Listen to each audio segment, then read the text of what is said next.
So I continue reading this Spark 42, so that's the part 2 of the document of the adult initiation, practical application of radical responsibility or something like this.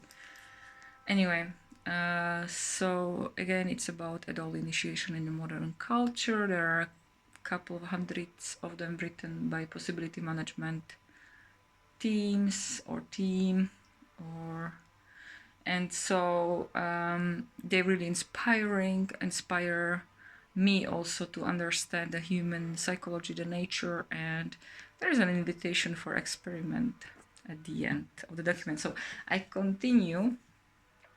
So I was reading about there is no enemy. Second paragraph, at some point you may come to observe this phenomenon that the first thing you find yourself doing upon waking in the morning is counting your enemies.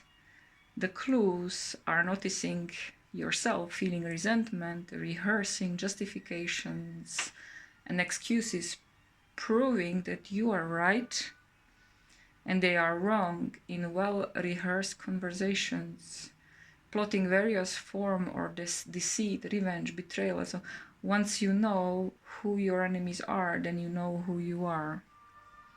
Once you know who your enemies are, then you know who you are. Possibility management reveals that you only make stories for a reason. If you are a story making at all, the story serves a purpose. In order to find a purpose for is gluing the particular story that someone is your enemy, you must step away from being identified with your story so as to believe that your story is true. The glue is glue. They do like energetical tools, which is another topic. So is making story that this is true is. So we are gluing things together into a story. That story is true. This identifying and seeing your box enemy story as just another story can be extremely awkward. This is because the payoff from having such an indisputable and convincing enemy story can be so great that you cannot shift your view without throwing your box into a liquid state. So again, liquid state in possibility management is a state where you are in a highly transformational state. You might be suddenly finding yourself crying deeply, having waves of fear, but it's a state where you're really liquid, where you will start accepting that, yeah, like other things are possible. You are really changing your mind, that you really drop into yourself, in your true feelings, and that's very raw, beautiful state. As this is because the payoff from having such an cannot achieve without throwing into liquid. Nevertheless, it's worthwhile to at least consider this idea from author David Gerald. There is no enemy. We are all martyrs to evolution. We are all martyrs to evolution. From this evolutionary perspective, every struggle that you encounter during your days and nights, whether it be inner or outer, whether you realize it or not, frames you in a service of the bright principle of revolution. Therefore, any conflict or struggle is strictly evolutionary. Every problem that you encounter is a doorway into a specific environment designed to contain all the elements needed for you to take your next step on the evolutionary path.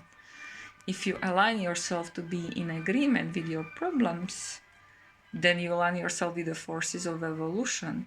Possibilitators, people who are more committed to practice possibility management or start having identification around that, possibilitators are trained to catalyze this shift in perspective for individuals and for organization.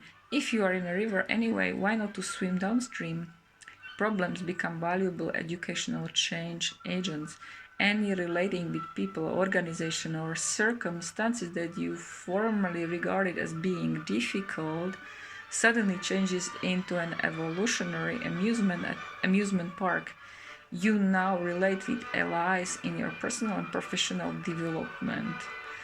You start to recognize the profound benevolence of your problems. So there will be experiments now. It's for another YouTube video. So that was a part 2 explaining the distinctions, or putting light into distinction. There is no enemy, which also is very relevant to my life, because I had a kind of, not a fight, but disagreement with the possibilitator, which I'm still reflecting on. And the clash was huge in terms of whatever happened in the space. And I still feel like, yeah, I've done already session, at least one, about it. So I have my truth about it, but there is a suggestion to go directly into making a problem a solution. Okay, so let's see you part 3.